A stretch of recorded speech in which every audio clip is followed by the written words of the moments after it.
Good afternoon. Welcome back to the Book Lovers Corner, our 9th broadcast for 2019, and we are being broadcast at the Wairarapa Community Access Radio Station, Arrow FM 92.7, every fourth Tuesday of the month at 3:30 to 4:30 throughout the year. This is one of 12 community access radio stations in New Zealand, and we are sponsored by our wonderful independent bookshop in Carterton, Elmo's Books. You can listen to our program live online by connecting in with Arrow FM, or listen later via the podcast, which you can download onto your device.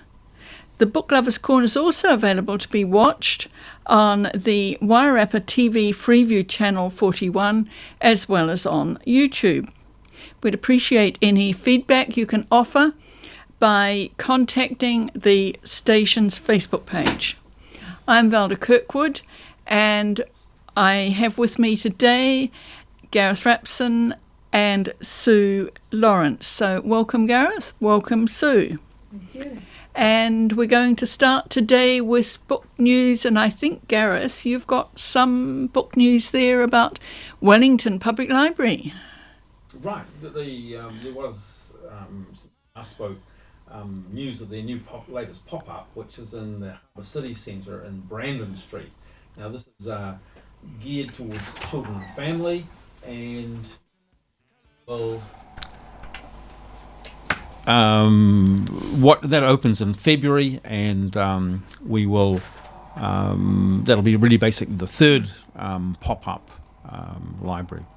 But I was in Elmo's recently, and I noticed there's a lot of new books. So what's all that about? That's about Christmas, which happens every year. But so from September on, you start to see the bestsellers arrive, I guess, and. Coincidentally, Velda and I are both going to talk about a couple of recent books that have hit the shelves. Right. But I suppose the big news internationally in terms of books is Margaret Atwood's The Testaments, the sequel to The Handmaid's Tale. And you get a badge. You do, a free badge. Outstanding. It's a miracle. Really? Elmo's always, delivers. We always deliver. We like the Pony Express. and a little bit of news about... well-known writer Val McDermott. I was reading the Listener how she's accepted a position as now going to be a professor of, or a visiting professor at Otago University. And she's someone that if she's going in our neck of the woods, people perhaps may look at one of her books in the future. And she's a writer that I really enjoy, although I do find her almost too black at times.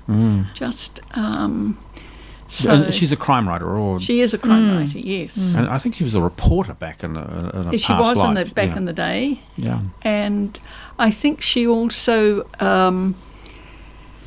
does very up to date sort of, often with legal ramifications, up to date issues with legal ramifications.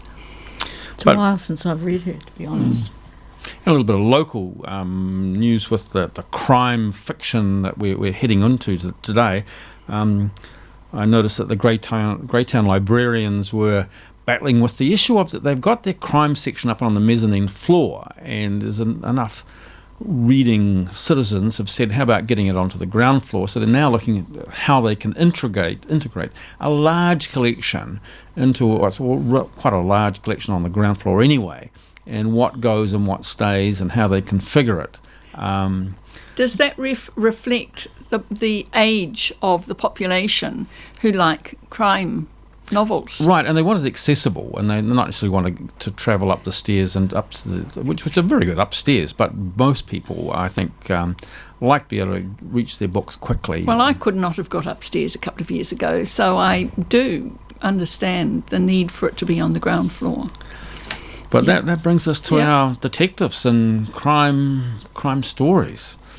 So your first off the cab rank today. Right, let's set the scene a little bit. When we say crime novels and crime stories, immediately names like Sherlock Holmes comes back, and who was kind of like defining really what the private investigator sort of did and captured a world imagination, and from those beginnings we got the sort of Sam Spade, Dashiell Hammett's books, or his book The Maltese Falcon, Philip Marlowe, the tough LA detective, and that which sort of lit America up.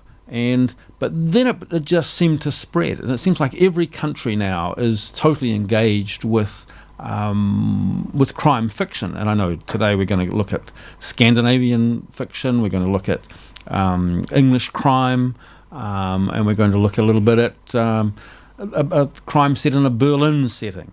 But the question is what, though, is the elements that makes a good crime detective story? So what could we offer up, team? A death to which a mystery is attached. The crime. There's got to be a crime. And sometimes the perfect crime that seems to be perplexing and no way into it. But then you've got to have someone who's going to try and sort what's caused the crime, who has done the crime. And so you've often got a sort of protagonist, right, in the form of a detective who often has for some reason or other, has personality flaws. And you wonder whether that's caused by the type of people who go into that job, or whether dealing with that darkness day after day after day impacts on people's psychological health. I agree. And another element is often the misdirection of the police department are either bungling the case or approaching it from the wrong angle, and our sort of detective who's telling the story brings insights into it, and suddenly we're on, the chase is on. I think there was a classic Agatha Christie thing where, with Poirot and Miss Marple, they were both far smarter than the police, and even though the police did their best, these other two sort of sorted it. Which is also a bit like the Baker Street lot as well. Right. They, Sherlock was always brighter than the police, yes, and got on to leads, but he was also backed up, and that's another aspect. Who are they backed up with? Yeah. So Sherlock was backed up with Watson. Yep. And you've got a lot of the different people are backed up by partners or husbands or good teams, yes, who are going to solve it. It really is, though. Part of the attraction, I think, is the mind of the detective, and as we follow his or her interpretation of the clues that are presented. And then we get there's always sometimes the twist element that occurs in detective stories, where the story suddenly veers away right at the end. Someone which we hadn't suspected suddenly is revealed as the criminal. Very much a favourite of Agatha Christie, those classic ones. Today it's seems to be more nuanced, and goes, and we get crimes which are not solved. We get ones that end badly for everyone. And ones that then feed on to not necessarily the next book, but to the next but one or the next but two. Right. Which is certainly the case with Joe Nesbo's Knife that I'm going to talk about today. And another very, very strong element is that creates, I think, the drive for series is a tremendous. The author is able to develop a tremendous context or situation, a particular time, or a particular place that engages us, and we're keen to read because we like the place, or we like the time, or we like the incidents that are surrounding it, engage us. But anyway, so without saying all that, I'd like to introduce a writer which is not really familiar, not a mainstream writer, but his name is Philip Kerr, and he died last year at the age of 62 unexpectedly, but he'd produced two detective series, one the Bernard Gunther, and secondly Scott Maxon. So it's quite surprising to have someone who has two two leading detectives. But it's really what I'd like to talk today is about Bernard. And Bernard is his 14 books span very much a German, and in particular Berlin setting, and the setting is fantastic because it really is. It's a swinging, culturally diverse, strange city, Berlin, and we have this young man who is making it as a detective and rising through the ranks. He is blonde, blue-eyed, sardonic, very, very opinionated, very, very clever, has tremendous insight into sort of human nature and motivations, but also gets himself into a lot of trouble as what is happening is the Nazis are coming out of Munich and arriving, seizing power, and Germany is in the state of change, and suddenly he's working for a new set of masters who in fact are the criminals themselves. So then the series continues into the war. Bernard's elite sort of police detective things are incorporated into the Gestapo, and now he is set into the Russian front. He gets involved. He knows that the senior Nazis are using him because he's such a good detective that they've got crimes that they are interested. They're either complicit, but they also want him to be investigating them, and he gets caught up in this. And then the war ends and he's on the run. He's now a private investigator down in Vienna. He flees with the Nazis across to Argentina, then returns back. In this particular book I'm holding here, he's now working in France as an older man. So we get this whole range of the 13, and the books are not written in order, but if you like a detective that is philosophically challenging, Kerr was said he likes to let me get the statement. He says he aims to put Gunther into a corner, paint him into a corner so he can't cross without getting paint on his shoes. And the idea is he's endlessly morally compromised, and it's engaging in a way. And take one book like Prague Fatale. He takes what he decides is to riff on an Agatha Christie book. He has Bernard is flown up to Prague. There's been a crime in this conference with all these Nazis, and he's given 2 days to find the murderer. A classic Agatha Christie in a remote location, and suddenly he's having to work it out. And I think Kerr was just having fun with that format, the format of a well-known detective story. I love them. I think they're terrific. Not so well-known. Some of the earlier ones you probably have to access through Kindle. Some of the new ones. There's even the latest one, which was called Metropolis, which is about, it takes him right back to the beginning as a young man in Berlin. Was a superb final book that was actually published after his death.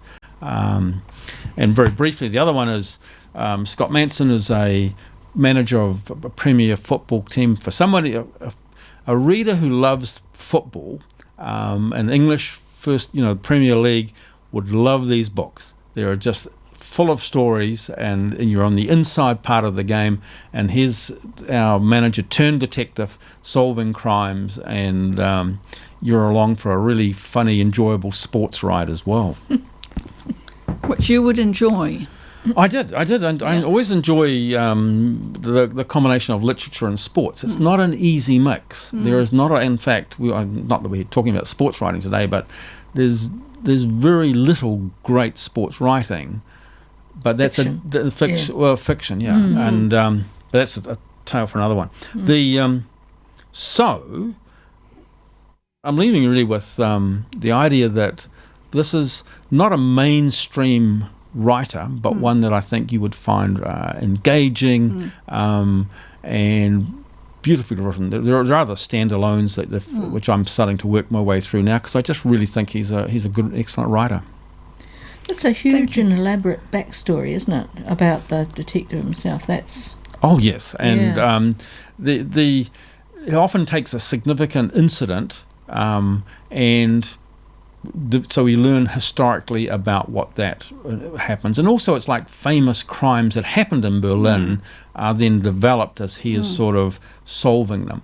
But you're in the Berlin of crazy decadence, and there's like 250 sort of lesbian gay nightclubs, where they have one floor with a woman sort of go out to the nightclubs, and the next floor is with the men, and it is the Bernard Beck's Strip in the Opera, that whole decadent, wild, art scene, and full of crime, and Bernard, our super detective, solving crimes, but getting drawn into the arriving Nazi war machine, and getting compromised endlessly by it. But he actually gives the Nazis a hard time, and they kind of like him because he's not your normal guy. He doesn't seem to fear them, and he becomes friends with key figures, and so he's has a sort of an immunity to act outside the system, even though he's not a Nazi himself. He's now so implicit with them as the war goes on. But then, of course, the stories develop like surviving in Cold War and the rebuilding of Germany as a private investigator. But the old Nazi networks are always reaching out and entangling him, and so it's a super context for a time of history which absolutely turned the world upside down. Yeah. Well, it's really interesting that you mentioned about, the soccer playing detective in Philip Kerr's series on Scott Manson. Right. Whereas I've got Knife by Joe Desbo, and it's Joe Nesbo. I was listening to watching a YouTube clip on interviewing with Joe Nesbo, and he in fact was born in Oslo, at a very young age was shifted over to Molde on the west coast of Norway, and was very, very lonely there. He'd left behind friends. I think they'd gone because there were grandparents there, but he became very isolated and started living a life in his head, which explains some of his writing. But also he started playing soccer or football, and actually I think had a desire to be in the Premier League. Right. And I think almost got there but had an accident, so he couldn't go any further with his Premier League. But he started, he was doing, I think, a bit of journalism, but he got into writing and just obviously still loves it. And his Knife by him, his latest book, is a Harry Hole thriller. Now, Harry Hole, pronounced, I understand, in Norwegian terms, something like Harry Hole, but even Joe Nesbo accepts that the anglicising of the name is he's just going to have to live with. So even in his interview, he calls him Harry Hole. Mm-hmm. So we have Harry Hole, a new Harry Hole thriller, and when Joe Nesbo in this interview about Knife was asked, what set you up for the Knife, and he said, I sat down one night and thought about what would be the worst possible thing that could happen to Harry Hole. He's a man, he's a detective, a really gun detective, known for getting the criminal, has a serious drink problem, has a passionate love of his life, and what would be the worst thing that could happen to him? Well, Rakel figures throughout all his books, and his kind of failure often to match up with the relationship expectations of two people. But I guess you'd have to argue that losing her would be, cataclysmic for him. And with not having read the book, Gareth is right there. A miracle. Detective. Yeah. Working the clues. Yeah. So Harry has to try and find out what happened to Raquel, who murdered her.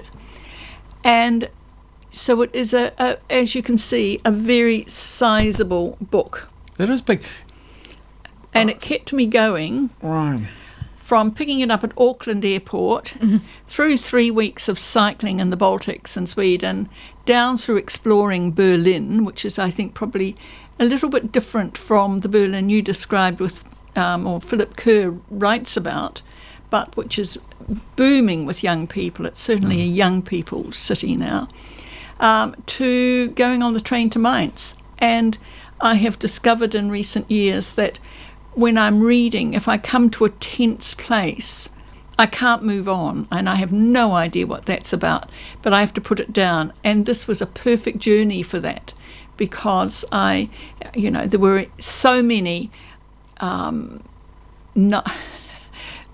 so many points in it that were just so tense. Is it a slow burning book, or no? It would appear I'm perhaps giving it the idea it's slow burning, but that's because, at the end of 50, 60 Ks days of cycling, you don't really have that much energy left to read. A thinner book, a thinner but detective book. It was just fantastic.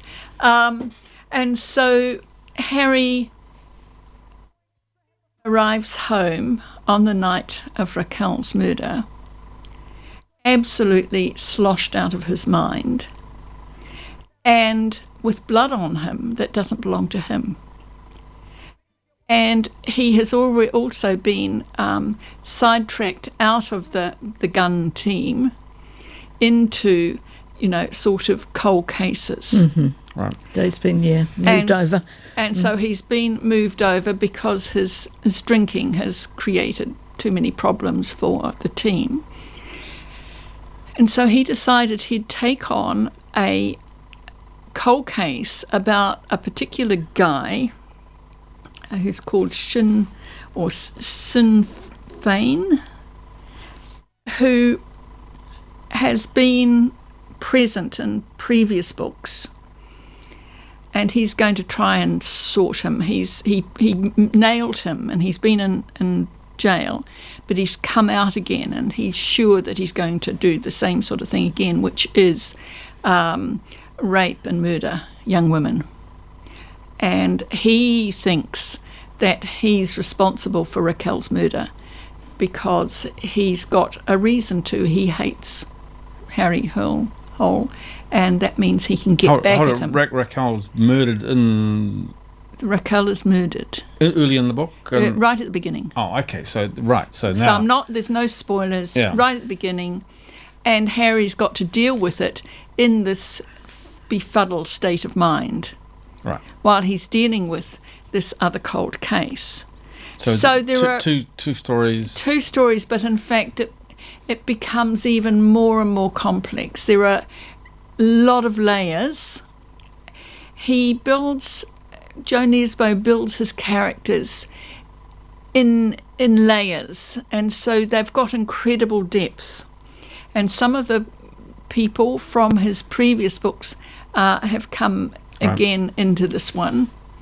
And you said, what was it, the Hong Kong one you liked? I did. There was one where he was rehabbing over there, and yes, it was too hot from back in... Yeah, and one of the women that was involved with him, getting him through that procedure, is, and back on track again, is in this current one. Oh. So there's a lot of... it is a standalone book, can be read as standalone, but if you've got the backstories, it just adds so much more dimension to it. Read them in order. So he investigates the murder of his wife. Yeah.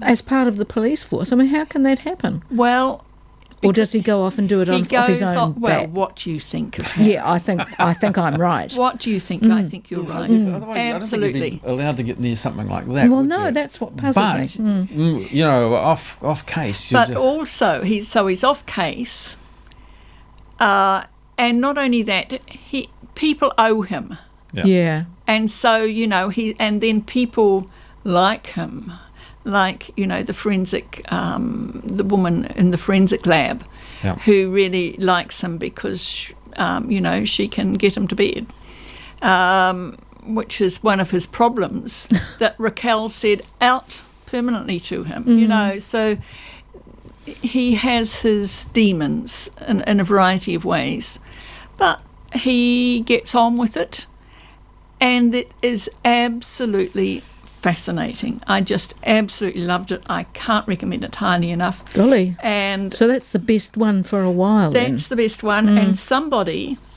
the Knopf who published it, the person who reviewed it, the verdict: a must-read, a strong contender for my new favourite Nesbo book. And disclaimer, I work for Alfred A. Knopf, Joe Nesbo's US publisher. I typically do not review the books I'm working on here on CBTB, but given that Nesbo has been such an integral part of this blog and my reading life prior to starting CBTB, I'm making an exception for this one. I never reread crime books, which is an interesting point of discussion, unless it's a novel by Joe Nesbo. Then it's all bets are off. As I write this book, I've already read Nesbo's latest and arguably best crime novel, Knife, twice. And between you and me, I'll probably read it again before the year is out. Wow. Now, you can't get... Do you read books twice? But that's... I read books twice, but not crime books, because I know who done it. And I just think that's really interesting, because that's why I say Would you read it twice? Actually, I don't read crime books twice, but this one is so intricate, I actually would be tempted to read it twice. Wow. That's a strong endorsement. So I just absolutely thought it was tops. And as this person says at the end, Knife is Nordic noir at its finest, the newest and arguably best novel from the reigning king of Scandinavian crime fiction, is that of an author at the top of his game. And I think I'd agree with that. If he's at the top of the game, who are some of the other writers that are really up there in this little Parthenon of Scandi writers? Well, I haven't... if you include Scotland in Scandi writers... Yes, it's up. I haven't... Ian... there's been Rankin. There's been no new Rebus novels of late, has there? That he's not. I think he's not at the top of his game. Icelandic writers and. But Lagerkrantz, who's taken over from Stieg Larsson. Yeah. I think he's doing okay. Yeah, I haven't read. You've read. I've read one. I saw one's in Elmo's the latest is there, but that's a classic case of Elsbeth Zalander. Oh yes, yeah. We're all fascinated by her as our investigating avenger, and her detective abilities to get to some very dark places. And but also she's young. Oh, and vital, and she has the network, the hacker network. The hacker network, the IT network, which is very up there. Plus, for her, it's personal. Yeah. And the sort of images of her in the books of tattooed, pierced, goth, dressed as an absolutely culturally out on the margins. And there's a fascination with that. We go, what is happening here? And also her portrayal in those movies, Stieg Larsson movies, was fantastic, I thought. Right. I thought she came across as a very whole woman, but very on the edge. Really, really interesting. And good. And with that interesting mind that we've discussed that can cut through and make progress in difficult situations. And that's what I think, about the protagonists in these novels, these crime novels, is they have, I think, minds that are to be respected. They're really interesting to find out how they work. The ability to understand others, which I think is a new Malcolm Gladwell book that I saw on the desk, Talking to Strangers or something.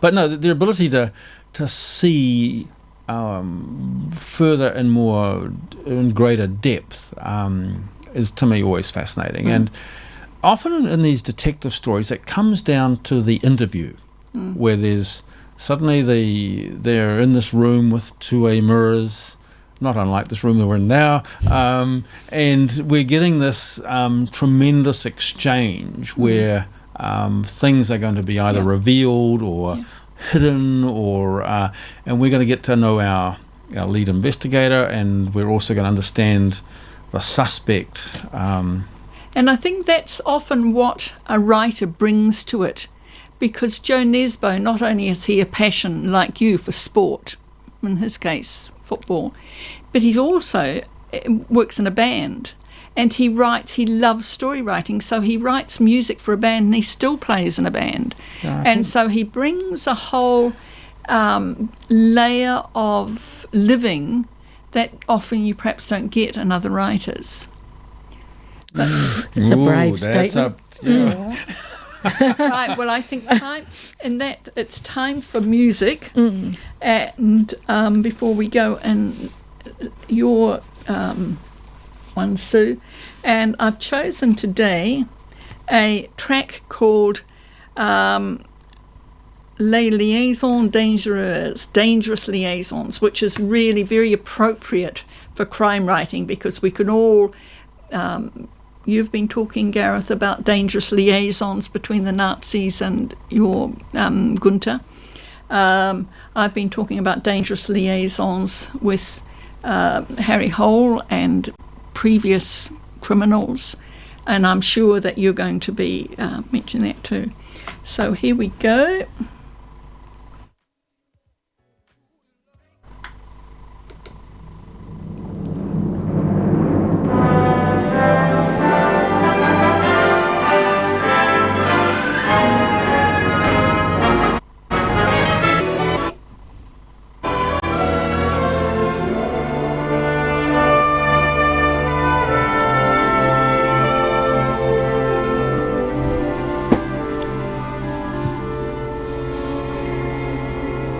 I don't hear any music.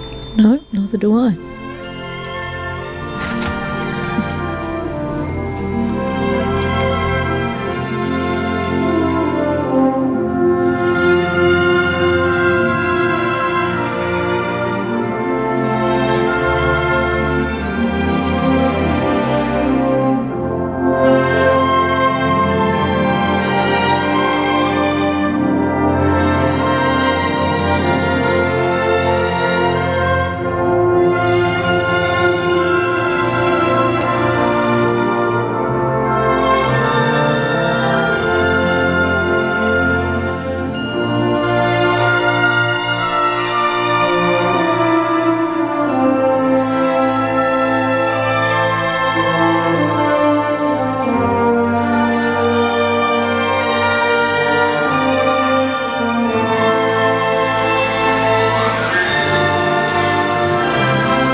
How do you say that? And we're back again. Côte d'Azur. Côte d'Azur.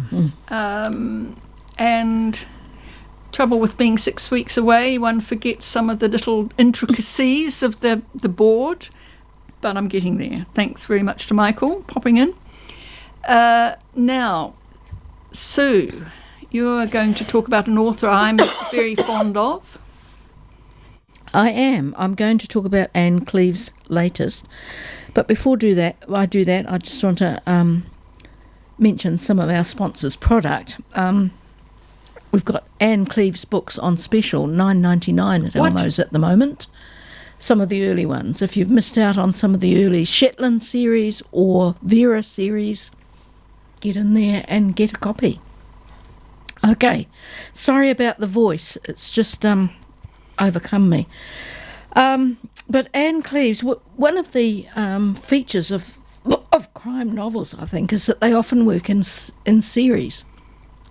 And I've mentioned two of the best known of Anne Cleeve's series already, Shetland and the Vera series. But I discovered this morning in a bit of research that she's written two previous series, which I've never heard of. Palmer Jones and Inspector Ramsey. So they would have been written... Sorry, the first one was... the Palmer Jones series. Palmer Jones. Hyphenated. I don't know. Never heard of it. Neither have I. But they would have been written in the late 80s, early 90s. And the first Vera novel was written in 1999. That late? That recent? Yep. That is extraordinary. So she's quite prolific. Yes. So she's produced two series in that time and is embarking on a third, which is the subject. So 1999, that's in the last just 20 years, isn't it? Yes. Extraordinary. Yep, pretty good going. But she's an interesting person herself. She was born in North Devon. Her father was a school teacher. Went to university. Oh, thank you, Gareth. There we are. Thanks, Thank you Gareth. so much. Excuse me, I'm just going to have a swig. Just feel free. Oh yes, lubrication. Excellent. She dropped out of university and did a variety of fairly strange jobs before deciding to work as a probation officer. So that's the link to the crime world. She married, and her husband, they met on a wildlife reserve, and he was subsequently a warden on various islands in the Shetlands. So, and hence the Shetland series. Yes, and often set in the ornithological. There's there's often birds. Yes, birds and ornithological station of the Crow Trap and Raven Black and things like that. And then in 1987, once she'd had two daughters, they moved to Northumbria. So it all links up, which goes to show how important setting is in Anne Cleeve's novels. And so Vera is Northumbria, isn't she? Yes. And again, birds are very much a significant part of that thread, because Vera's father used to stuff them. was a taxidermist. Yes. Yes. So, okay. But we have a new character. She's moved on. She's moved back to her roots in North Devon. And I didn't know much about North Devon, so I looked up North Devon. And that's known for its beaches, its cliffs, and for Exmoor National Park. Broadchurch set in North Devon? I don't know. I can't remember. Sure, but yeah, that was on it came to mind when you the Jurassic coast. Where's the Jurassic coast? Well, that's south. Yes, that's I think Lyme south. Regis. Yes, so that's South Devon. Yeah. So this is the northern coast. Right. Yeah. It's called The Long Call. Yes? No, we're not quite. We're still focused on me. And so I'll give you there we are. You can. We're back. We're back. So The Long Call. This is the cover, and it depicts the long beach, and also the estuaries of two rivers, which is the name of the series. This is the Two Rivers series. So is the beach between the two rivers? Well, there are estuaries that run right across the beach, and just forgotten. Oh, I think she mentioned the Tor and the Torridge. Right. They're very old English names, I think. And North Devon also was one of the earliest parts of Britain to be settled ever, 6,000 years ago. So it's a very old part of the world. You can imagine it's very agricultural. It's quite conservative. And I think it has the highest aged population in the UK. So it's a retirement place, basically. So the target audience is...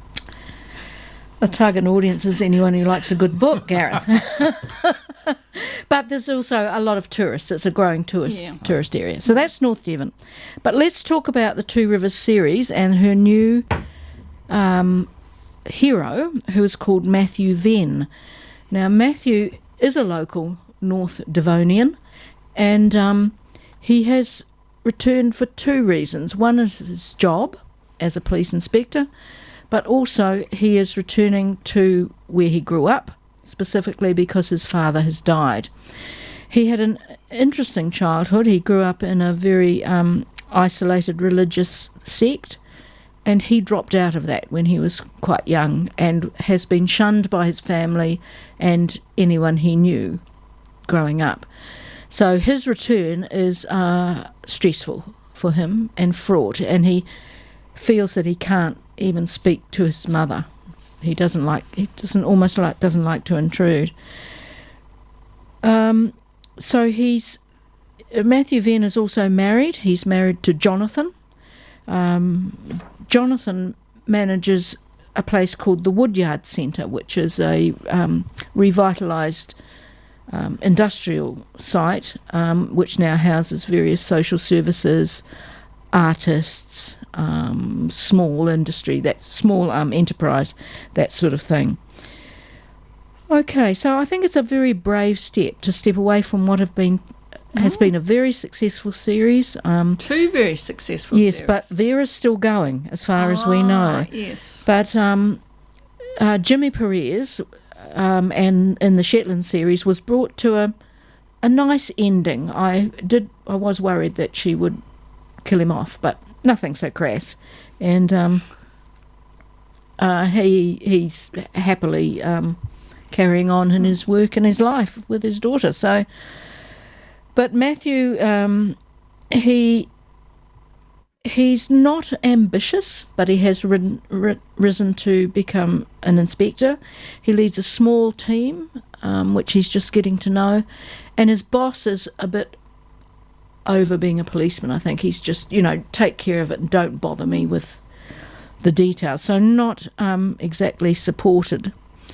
He lives in the area. He lives right on the beach where our crime occurs, and our crime is, at the same time as he's attending his father's funeral, a body is discovered on the beach.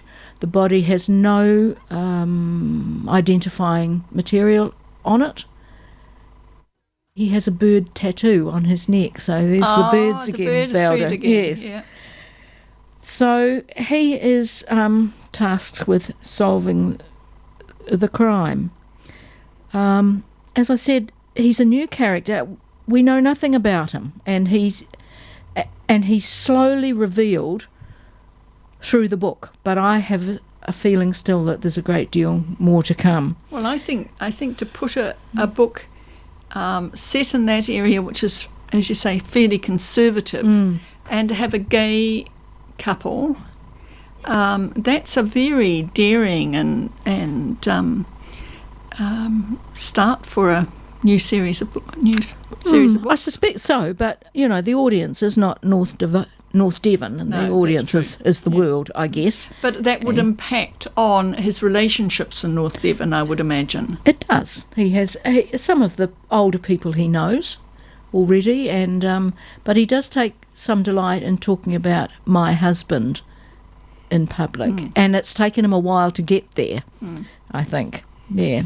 Is this a visual book, Sue? I mean, when you're reading it, are you seeing Shetland again? Beautiful kind of England. Is it made with TV in mind? Do you think?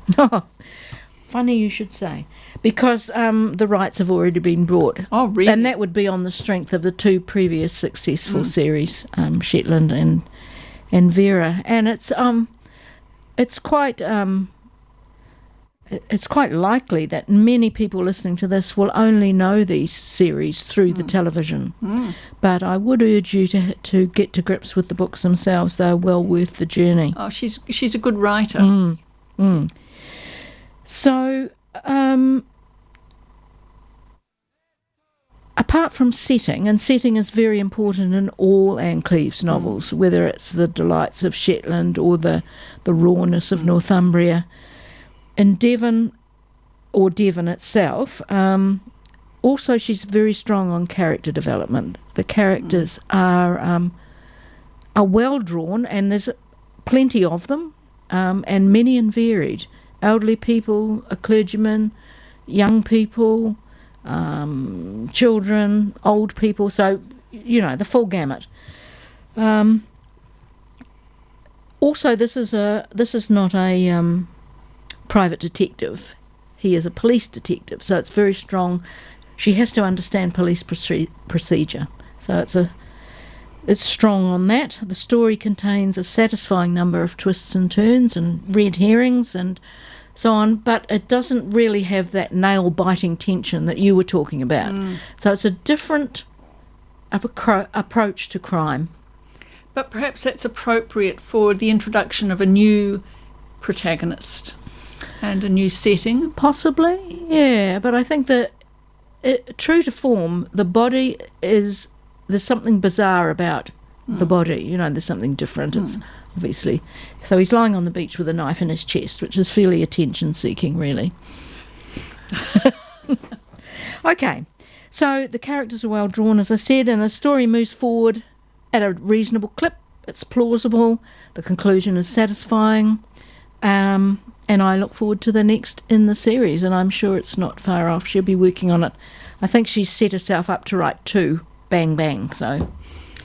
yeah. I shall look forward to getting it out of the library. It's interesting because it brings up this point of the police procedural, yes, which is one thread of crime writing, as against then the independent private investigator that is contracted by circumstances or by an individual to look into a case, operating outside the legal framework of the police. So in fact, we in a way we've jumped over both forms, but in fact they both produce. They have a sort of a set of guidelines for each style it sounds like a nice, solid, engaging read that you're going to that's going to tick a lot of boxes. Damned with the word nice. Nice. I don't think it's nice. There's there's a dark undertone. Very competent. Highly competent. Highly competent, but not formulaic. Yeah. They're not all the same, and you think, 300 pages in, it's about time she found out. How would you compare it with, when you reviewed in the past Kate Atkinson's, what was it, Big Sky? Well, I was just thinking about that because Jackson Brodie has been a policeman and he has been in the army, so he's been inside, but now he's an outsider. But he's still got those links. He's still got the knowledge, the contacts, etc. I just think, he's very English. He's an English detective written by an English writer. The same with Anne Cleeves, an English woman writing about an English detective. And unmistakable. Again, that brings us back to place, that you went and explored about North Devon. Yes. When you were reading it. I just love reading about Scandinavia because I've got a heritage that goes back there. But also I've been there and I love connecting with that geography and those cities and so on.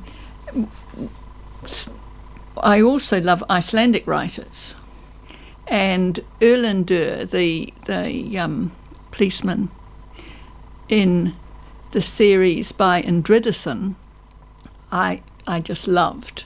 But I think Erlendur has sort of disappeared into retirement, and maybe to go and search for his brother, whom he lost in a snowstorm back when they were kids, that he's kept on looking for over all his career.